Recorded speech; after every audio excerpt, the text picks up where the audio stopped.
Jaya TV காலைமலர் நேயர்களுக்கு வணக்கம்.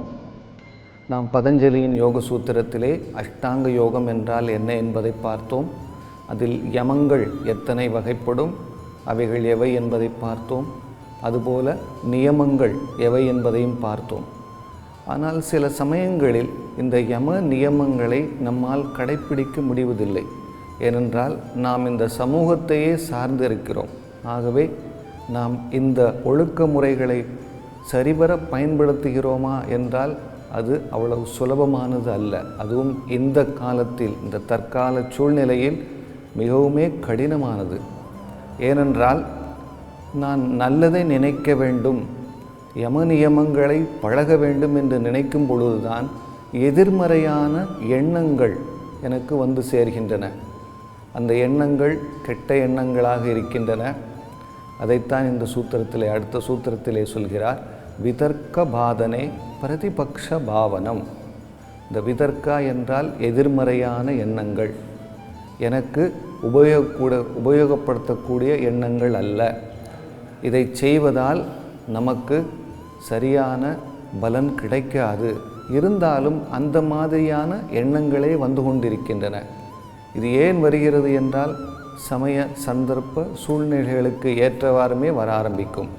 சில சூழ்நிலையிலே இருக்கிறேன், அந்த சூழ்நிலை என்னை தூண்டுகிறது, உணர்ச்சி வசப்படுகிறேன், இதனால் எனக்கு எதிர்மறையான எண்ணங்கள் வருகின்றன. இதிலிருந்து நான் எப்படி விடுபடுவது என்பதை இந்த சூத்திரத்தில் கூறுகிறார். பிரதிபக்ஷ பாவனம் என்று கூறுவார். ஒரு காரியத்தை செய்கிறோம், ஒரு சூழ்நிலையிலே அகப்பட்டு கொண்டோம், அந்த சூழ்நிலையிலே எதிர்மறையான எண்ணங்கள் வருகின்றன. அப்பொழுது நாம் ஒரு சாட்சி பாவமாக இருந்து அது எப்படி நடக்கிறது, அந்த சூழ்நிலையிலிருந்து வெளிவந்து அதை கவனிக்க வேண்டும் என்று சொல்வார். அதாவது ஒரு சூழ்நிலையை நாம் பார்க்கிறோம், நம்முடைய பார்வை ஒரு விதமாக இருக்கும். இந்த பிரதிபக்ஷ பாவனம் என்பது அதற்கு நேர் எதிரான ஒரு பார்வையை எடுத்து அதை பார்க்க வேண்டும். இப்பொழுது எனக்கு ஹிம்சை செய்ய வேண்டும் என்ற ஆசை வரும்பொழுது அல்லது எண்ணம் வரும்பொழுது அஹிம்சையை பற்றி சிந்திக்க வேண்டும். இதுதான் பிரதிபக்ஷ பாவனம் என்று அவர் கூறுகிறார். நாம் இன்று சக்கரவாக ஆசனம், அந்த ஆசனத்தை எப்படி செய்வது, அதனுடைய பலன்களை எப்படி பெறுவது என்று பார்க்க போகிறோம். இப்போ நம்ம சக்கரவாக ஆசனா எப்படி பண்ணுறது அப்படிங்கிறத பார்க்க போகிறோம். சக்கரவாக்கம் அப்படிங்கிறது ஒரு பறவையினுடைய பெயர். அந்த சக்கரவாக பறவை போல் அந்த பொசிஷன் இருக்கிறதுனால அதுக்கு சக்கரவாகாசனம் அப்படின்னு பேர். உட்காந்துக்குங்க, கால் ரெண்டையும் ஃப்ரண்ட்டில் நீட்டிக்குங்க, முன்பக்கமாக நீட்டிக்குங்க. இப்போ வஜ்ராசனா பொசிஷன் போடுங்க. ஒவ்வொரு காலாக பின்பக்கமாக மடக்கி குதிகாலில் உட்காருங்க.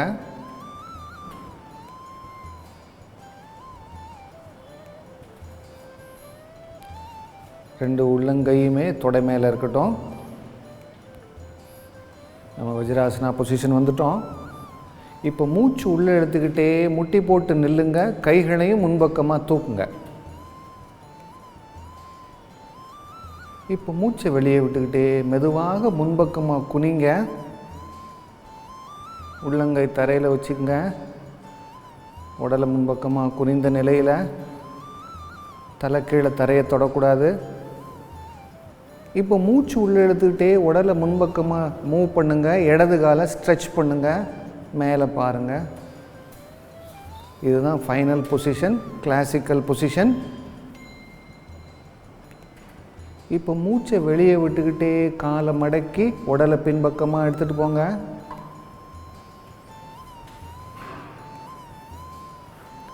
இப்போ மூச்சு உள்ளே எடுத்துக்கிட்டே முன்பக்கமாக உடலை கொண்டு போங்க. வலது காலை ஸ்ட்ரெச் பண்ணுங்கள் பின்பக்கமாக.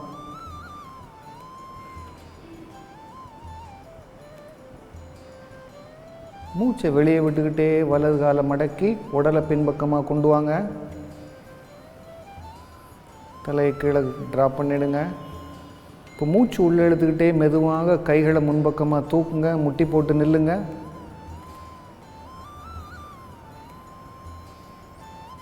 இப்போ மூச்சை வெளியே விட்டுக்கிட்டே உட்காருங்க. கைகளை முன்பக்கமாக கீழே கொண்டு வந்துடுங்க. உள்ளங்கை தொடையில் வச்சுக்கோங்க. வஜ்ராசனா பொசிஷன் வந்துட்டோம். இதே இது இன்னொரு முறை பார்க்கலாம். மூச்சு உள்ளே இழுத்துக்கிட்டே முட்டி போட்டு நில்லுங்க. கைகள் ரெண்டையும் முன்பக்கமாக தூக்குங்க. மூச்சை வெளியே விட்டுக்கிட்டே மெதுவாக முன்பக்கமாக குனிங்க. உள்ளங்கை ரெண்டும் தரையில் இருக்கட்டும்.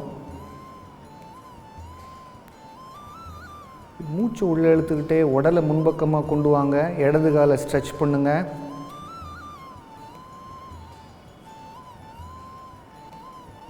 மூச்சை வெளியே விட்டுக்கிட்டே இடது காலை கொண்டு வந்துட்டு உடலை பின்பக்கமாக கொண்டு போங்க.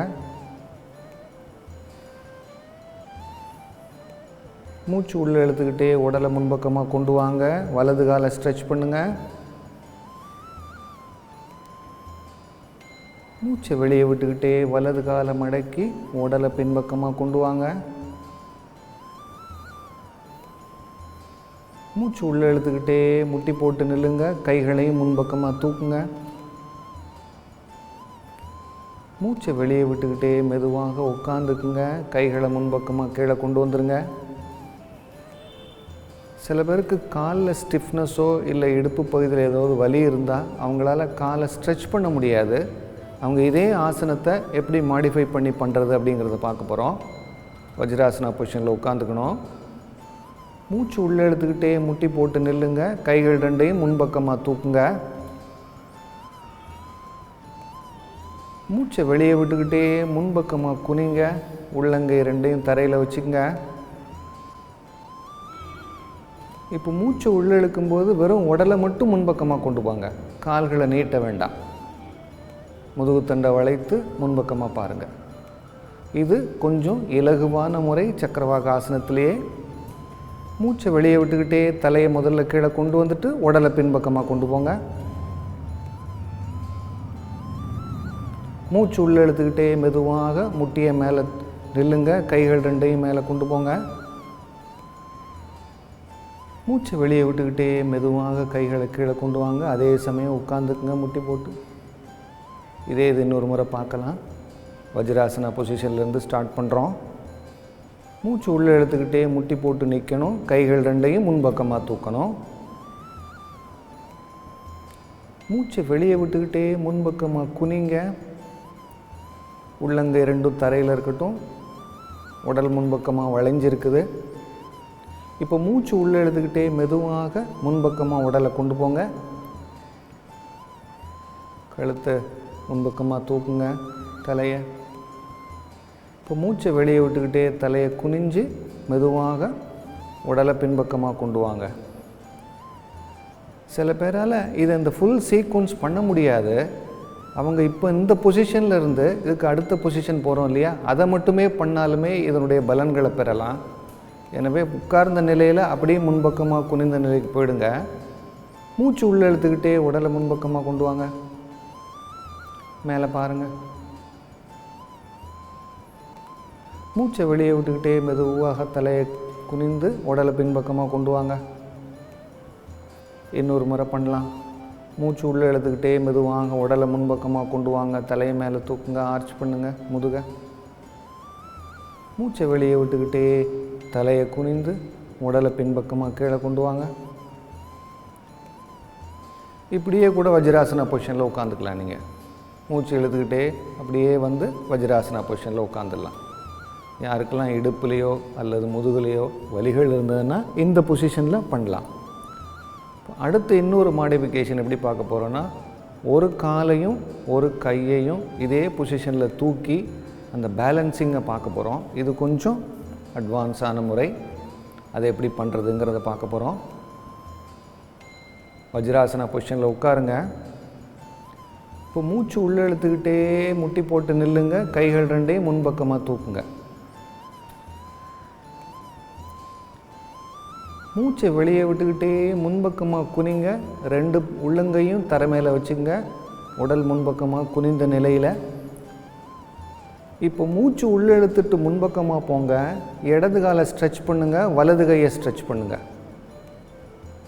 ஸோ இப்போ இடது கால் வலது கை ரெண்டுமே ஒரு ஸ்ட்ரெச்சில் இருக்குது. மூச்சை வெளியே விட்டுக்கிட்டே மெதுவாக காலையும் கையையும் கீழே கொண்டு வந்து உடலை பின்பக்கமாக கொண்டு போயிடுங்க. இப்போ மூச்சு உள்ளே இழுத்துக்கிட்டே அடுத்த காலை தூக்கலாம். வலது காலையும் இடது கையையும். இது கொஞ்சம் சிரமமானது, பேலன்ஸ் பண்ணக்கூடிய ஆசனம். இப்போ மூச்சை வெளியே விட்டுக்கிட்டே காலை மடக்கி கைகளை கீழே கொண்டு வந்து உடலை பின்பக்கமாக கீழே கொண்டு போயிடுங்க. மூச்சு உள்ளே எடுத்துக்கிட்டே முட்டி போட்டு நில்லுங்க. கைகளை முன்பக்கமாக மேலே தூக்குங்க. மூச்சை வெளியே விட்டுக்கிட்டே உட்காருங்க. கைகளை கீழே கொண்டு வந்து தொடை மேலே வச்சுக்கோங்க. இதை இன்னொரு முறை பார்க்கலாம். மூச்சு இழுத்துக்கிட்டே முட்டி போட்டு நில்லுங்க. கைகளை முன்பக்கமாக தூக்குங்க. மூச்சை வெளியே விட்டுக்கிட்டே மெதுவாக முன்பக்கமாக குனிங்க. மூச்சு உள்ளே இழுத்துக்கிட்டே இடது காலை வெளியே ஸ்ட்ரெச் பண்ணுங்க. முன்பக்கமாக போய் வலது கையையும் ஸ்ட்ரெச் பண்ணுங்க. Opposite hand and leg. மூச்சை வெளியே விட்டுக்கிட்டே காலையும் கைகளையும் கீழே வச்சு பின்பக்கமாக வந்துடுங்க. இப்போ மூச்சு உள்ளே இழுத்துக்கிட்டே மெதுவாக வலது காலையும் இடது கையும் ஸ்ட்ரெச் பண்ணுங்கள். முன்பக்கமாக உடலை தூக்கி மூச்சை வெளியே விட்டுக்கிட்டே மெதுவாக கைகளையும் காலையும் கீழே கொண்டு வந்து உடலை பின்பக்கமாக கீழே கொண்டு வந்துடுங்க. மூச்சு உள்ளே இழுத்துக்கிட்டே மெதுவாக முட்டி போட்டு நில்லுங்க. கைகளை முன்பக்கமாக தூக்குங்க. மூச்சை வெளியே விட்டுக்கிட்டே மெதுவாக உட்காருங்க. கைகளை தொடையில் வச்சுக்கோங்க. நம்ம இன்றைக்கி சக்கரவாகாசனா எப்படி பண்ணுறது அப்படிங்கிறத பார்த்தோம். அதாவது வஜ்ராசனாலேருந்து அந்த நீலிங்லேயே இந்த ஆசனம் எப்படி பண்ணுறது அப்படிங்கிறத பார்த்தோம். இது செய்வதற்கு ஒரு 3-4 நிலைகளை தாண்டி தான் செய்யணும். அதனால் இந்த ஆசனத்தில் பார்க்கும் பொழுது முட்டி போட்டு நிற்கிறோம், கைகளை முன்பக்கமாக தூக்குறோம், முன்பக்கமாகவும் குனிகிறோம். நான் கடைசியில் அந்த பாஸ்டரில் பின்பக்கமாக ஒரு ஆர்ச் இருக்குது. ஆகவே இது செய்யும் பொழுது முதுகுத்தண்டு முன்பக்கமாகவும் எடுக்கப்படுகிறது, பின்பக்கமாகவும் அது ஆர்ச் செய்யப்படுகிறது. அதனால் அதனுடைய இளமை குன்றாமல் அதை பாதுகாக்கலாம். ஃப்ளெக்சிபிலிட்டி, ஸ்ட்ரென்த்து, முதுகுத்தண்டுக்கு நல்ல முறையில் முன்னேற்றம் ஏற்படும். இந்த ஆசனம் செய்யும் பொழுது முட்டி, கணுக்கால், இடுப்பு, தோள்பட்டை, கைகள் எல்லாவற்றுக்குமே ஒரு வேலை இருக்கிறது. கால்களை தூக்க முடியாதவர்கள் கால்களை தூக்காமலே இந்த ஆசனம் எப்படி செய்வது என்று பார்த்தோம். இந்த 2 ஆசனம், அந்த முன்பக்கமாகவும் பின்பக்கமாகவும் செல்லக்கூடிய அதை பண்ணும் பொழுதும் முதுகு பகுதியில் ஏதாவது வலி இருந்தாலோ அல்லது கழுத்திலோ தோள்பட்டையிலோ ஏதாவது வலி இருந்தாலோ அதுவுமே குறைய ஆரம்பிக்கும். மூச்சு வாங்கி விடக்கூடிய திறனுமே அதிகரிக்கும். நாம் வேறு சில ஆசனங்களுடன் அடுத்த நிகழ்ச்சியில் சந்திக்கலாம்.